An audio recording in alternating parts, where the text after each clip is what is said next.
নমস্কার, সাহিত্য চিরন্তন বাংলা অডিও স্টোরি চ্যানেলে আপনাদের সকলকে স্বাগত। সাহিত্য চিরন্তনের আজকের নিবেদন ব্রজেন্দ্র কুমার ভট্টাচার্যের লেখা ৩ বন্ধু।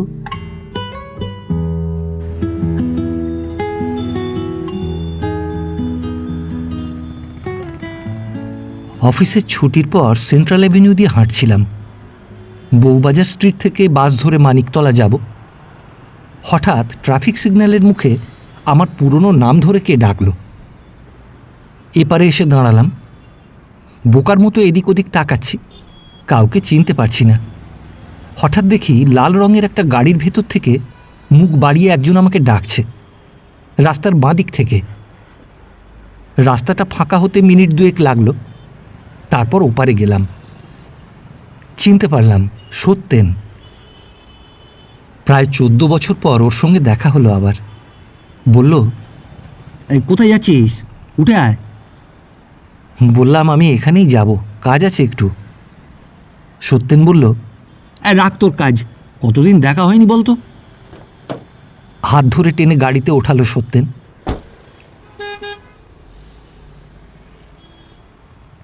কলেজ স্ট্রিটে এসে বর্দার কেবিনের দিকে দুজনেরই নজর গেল আমাদের।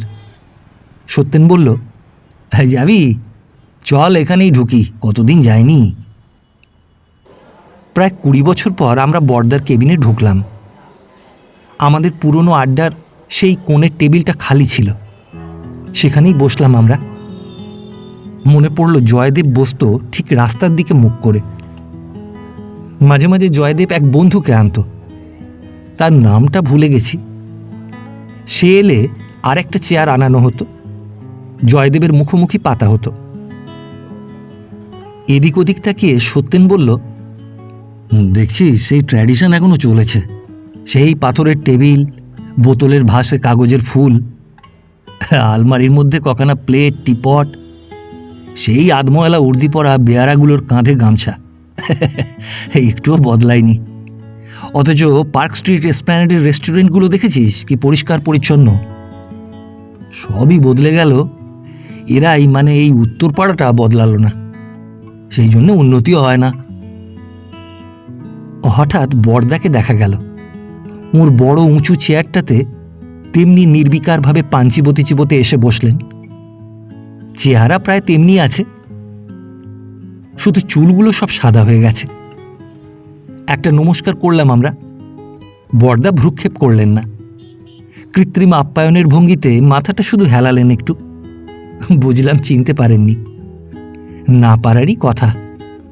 3 বছর ধরে আমরা 3 জন দিনের পর দিন আড্ডা দিয়েছি সত্যি, কিন্তু তারপর তো 20 বছর কেটে গেছে। কত নতুন খদ্দের এসেছে, হয়তো আড্ডা দিয়েছে, এখনো দিচ্ছে। আমাদের কথা মনে রাখবেন বর্দা, এটা আশা করাই অন্যায়। তবু মনে মনে আহত হলো সত্যেন। বলল, চিনতে পারলো না আমাদের? অথচ তখনকার দিনে আমরাই ছিলাম এ দোকানের সবচেয়ে বড় খদ্দের। আধবুড়ো একটা বেয়ারা এসে দাঁড়ালো। অনেক দিনের চেনা ভঙ্গিতে সেলাম করে বলল, এই কি দেব বলুন?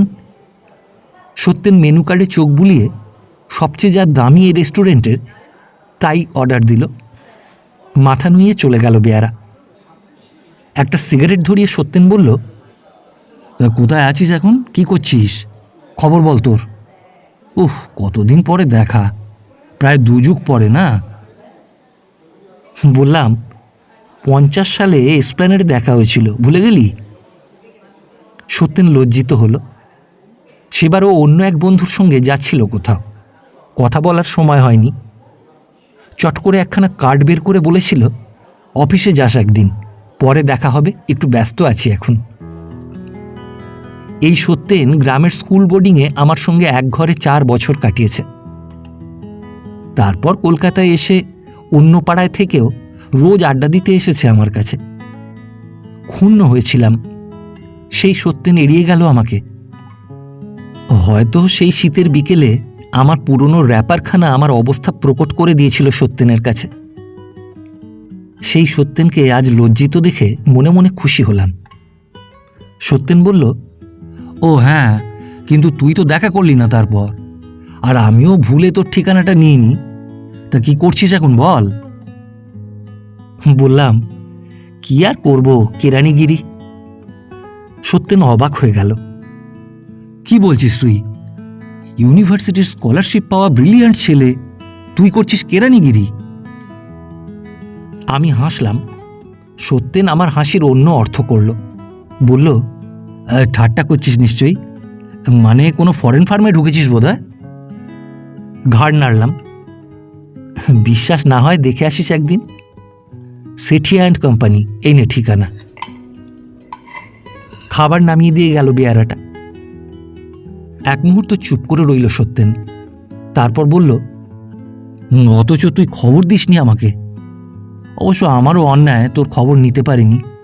এই নে শুরু কর, ঠান্ডা হয়ে যাবে। অনেকদিন পরে চিকেন কাটলেট খেতে খেতে মনে পড়ল, বড় ছেলে একদিন স্কুলের মাইনের ফেরত টাকা দিয়ে চিকেন কাটলেট খেয়ে এসেছিল বলে পরের দিন টিফিন দেয়নি শিবানী। সত্যেন বলল, কিরে, কি ভাবছিস? আর সব খবর কি তোর বল? শেষ পর্যন্ত কেরানিগিরিতে ঢুকলি কি করে? বললাম, আমার কথা বাদ দে।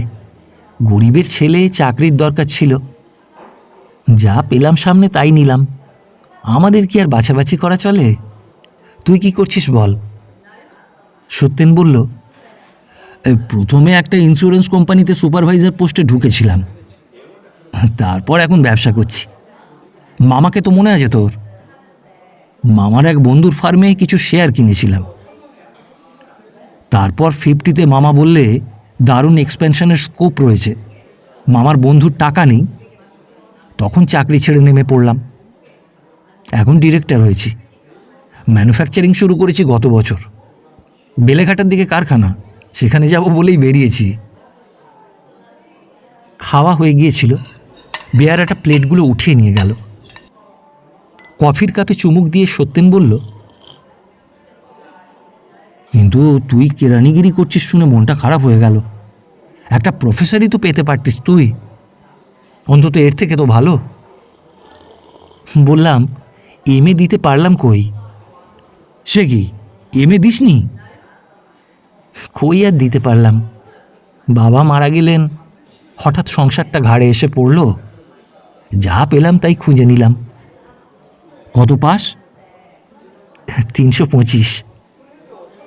মাই গড, আমার একটা ফোরম্যানই তো 350 টাকা রোজগার করে। একটা ভদ্রলোকের পকেট খরচই তো আজকালকার দিনে 300। ওতে তোর চলে?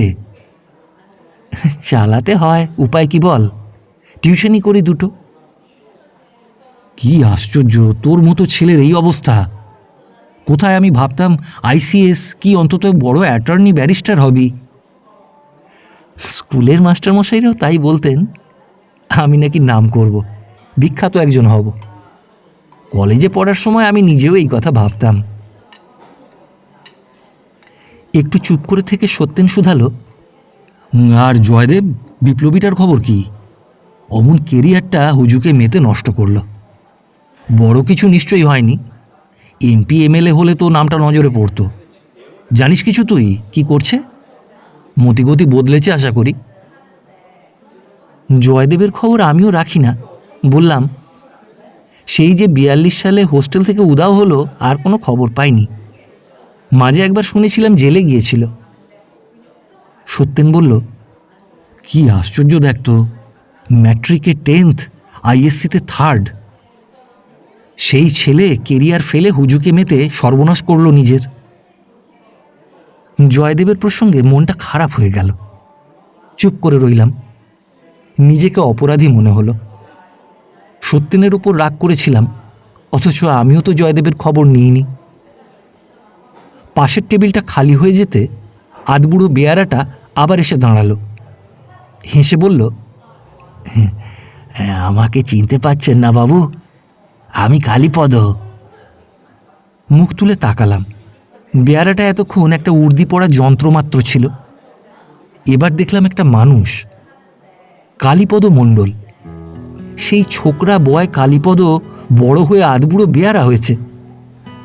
হেসে বললাম, তাই তো তুমি যে বুড়ো হয়ে গিয়েছো কালীপদ, চিনব কি করে? কিন্তু তুমি তো চিনতে পেরেছো ঠিক?